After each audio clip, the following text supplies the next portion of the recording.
what better opportunity to bring you the first installment of Surviving Trump's America.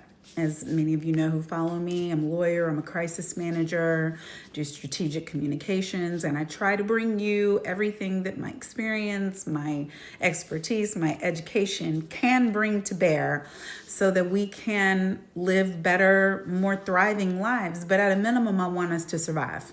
And part of surviving in a crisis is first recognizing where there are risks. Because if you handle your risks, if you manage your risks, you're less likely to have to manage a crisis or call somebody like me to do it for you. So, security, physical security of your body and of your property, health security, mental, physical health, and security in your finances. So you want to secure your physicality, that of you and your family and of your dwelling place.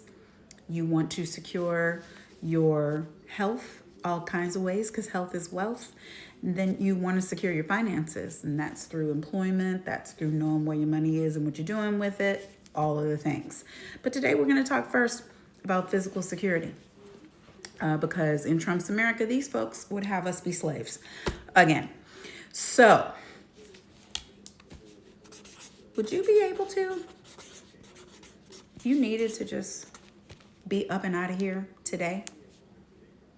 Could you? You just had to say, you know what, forget about this country, I'm out. Do you have a passport? Do you know where your passport is? Is it valid? Is it not expired? Pull your passport out. Figure out where your passport is, pull it out, make sure, because this is not the time for us to be surprised. And if it is not valid anymore, if you have one but it is expired, then you want to get that renewed right now. You can go to travel.state.gov, pull up the information for you guys. You can go to travel.state.gov, as long as that's available to us, and you can renew your passport. Okay, or if you are trying to get a passport for the first time, same site, travel.state.gov, and it will give you, I will show you, it will give you the ways for you to, can you see that? The ways for you to get a passport.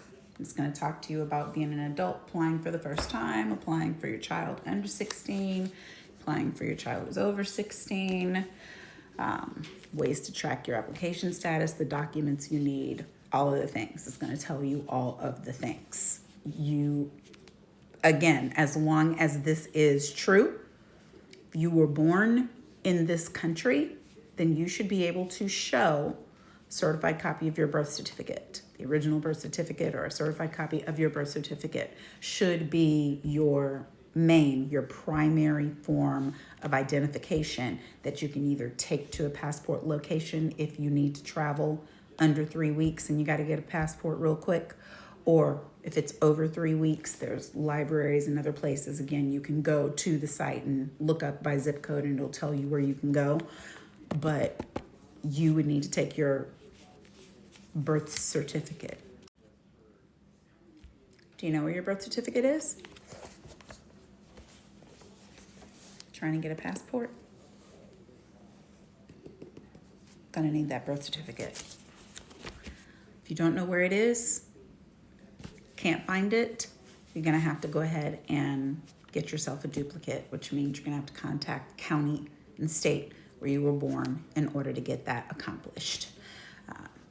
Finding your birth certificate, keeping it someplace safe, not just yours, but every member of your family, the minor children in your family, adult, maybe elderly parents you're responsible for, or if someone is responsible for you, everybody needs to know where that birth certificate is. Put those birth certificates, get those passports together, get them in a safe, get them in a social security box, get them someplace where it is secure, that is not gonna be up and gone the next day.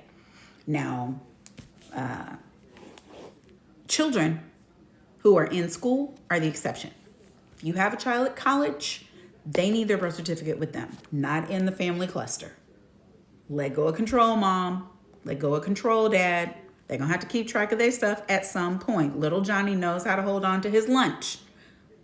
Little Susie is going to have to hold on to that passport, that driver's license, that birth certificate. It is important that they have proof of who they are and that they belong here with them. They can't be calling mama, daddy, and them, grandmama, and them on the side of the road or when the house is getting raided. No, they need their information. So, original form of birth certificate, while 14th Amendment of the Constitution is still a thing, while birthplace citizenship is still a thing, take that original birth certificate, travel.state.gov, fill out your application, and go on in and get that handled. You'll need a secondary form as well. So, in order to get a passport, if you don't already have one, primary form, birth certificate, secondary form. Do you have your driver's license? Do you have one?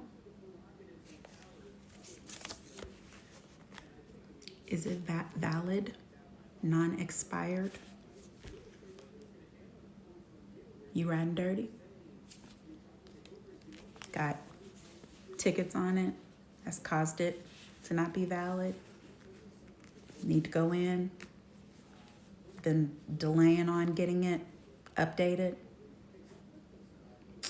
Pull out your driver's license, see what that date is, mark that date down, same as the date for your passport, stick it in your calendar somewhere so that you can remember. You want to auto-renew. You want to remember in time to be able to auto-renew on that driver's license. You don't want to have it expire and then you have to go in.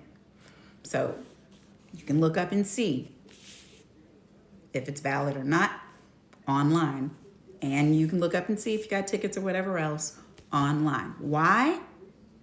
Because if you on paper, and for those of you who are watching, if you don't know what I mean when I'm saying, are you on paper, then I'm not talking to you. But you know what I'm talking about if I'm talking to you. You on paper, you think you on paper, you might still be on paper. We're not going in anywhere. We're not going in to the building to get the passport or in to see about that suspended driver's license, that expired driver's license. We're going to find out those things online from the comfort of a Starbucks or a library with anonymous Wi-Fi. Okay? And this is no judgment. Everybody from members of Congress to judges to doctors to government workers to bruh man from the fifth floor has been caught unawares, not knowing that their driver's license was suspended, and you will get stopped at the most inopportune time. And in Trump's America, anytime, sister, anytime, bro, is the most inopportune time, because we don't know what's going to happen, who's going to stop us, what they're going to think, what they're going to lie and say they thought. So you driving along, you see the woo-woo behind you, you want to know you have everything and that everything is good and everything is in order. Don't make it easy on them.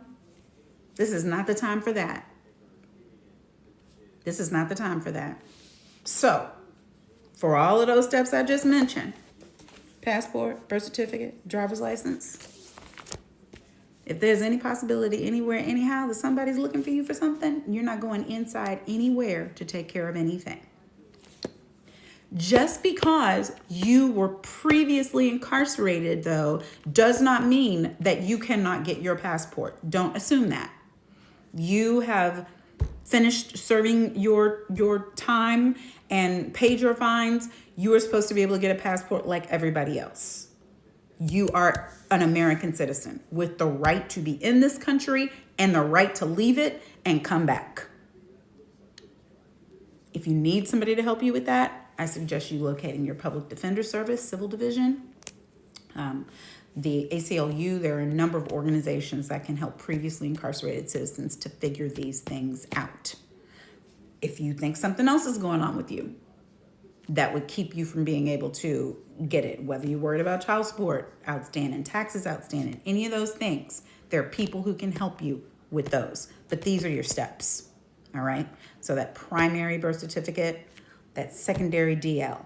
If you do not have a driver's license, if you cannot get a driver's license, if you don't know how to drive, you're not even old enough to drive, then there's secondary IDs that they will accept, but you're going to need two of them, not one of them. So you can have a state ID plus something else that has your picture or has your social security number. So a social security card or a voter registration card. There are options. So don't just assume because you don't have the main 1, 2, 3 when you first open up the page to look at it on travel.state.gov. That doesn't mean that you can't get this done. Do you have a state ID? If you can't do any of these, state ID. So passport, that's valid for all purposes. Once you get your passport in and out of the country, it can be presented as a form of ID any place in the United States. It's illegal not to accept it. Birth certificate is required in order for you to be able to get that passport. If you can't find yours, you need to work on getting a duplicate copy.